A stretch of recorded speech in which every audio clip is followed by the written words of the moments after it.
আচ্ছা, প্রতি বছর দুর্গা প্রতিমা বিসর্জনের পর কি হয় জানো? আমরা বলি মন খারাপ আর একটা বছরের অপেক্ষা, কিন্তু তুমি কি জানো বিসর্জনের পর প্রতিমাগুলোর কি হয়? জানলে অবাক হবে।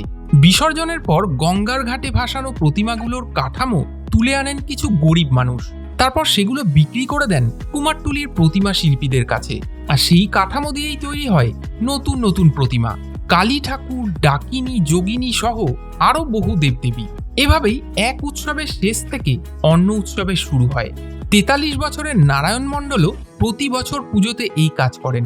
মাত্র ১২ বছর বয়স থেকে তিনি গঙ্গার ঘাটে কাঠামো তোলেন। এই ২-৩ দিনের মধ্যে নানা করে আমরা অনেক কাঠামো তুলে নিই, ৩০-৪০ পিস ৫০ পিসের মতন তুলে নিই। আর এগুলো কুমোরটুলিতে এক একটা কত করে বিক্রি হয়? ৪০০-৫০০। আচ্ছা, এগুলো কি তৈরি হয়? এইগুলো এই কালী পুজোর এই যে ডাগুনি জিগুনির সাইডে দেয় না, কালী পুজো প্যান্ডেলের কাছে। আমরা সারা বছর এইসব কাজ করি না, বছরে একবারই করি এই পুজোর সময়। সারা বছর কি আমরা গাড়ি চালাই। কি রকম গাড়ি? ওই ৩ জায়গা মাল গাড়ি। তো এই পুজোতে তোমাদের নতুন জামা কাপড় হয়েছে? না, এই বছর হয়নি, বাচ্চাদের হয়েছে। খুব বেশি আয় নেই, তবুও যা হাতে আসে তাতেই খুশি নারায়ণ।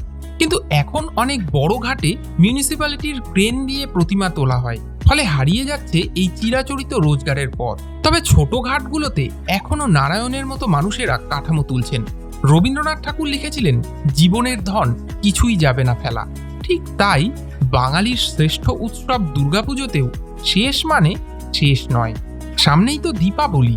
দুর্গা ঠাকুরের কাঠামোগুলো এখন রূপ নিচ্ছে কালী ঠাকুরের মূর্তিতে। এভাবেই চক্রাকারে চলতে থাকে বাঙালির ১২ মাসে ১৩ পার্বণ।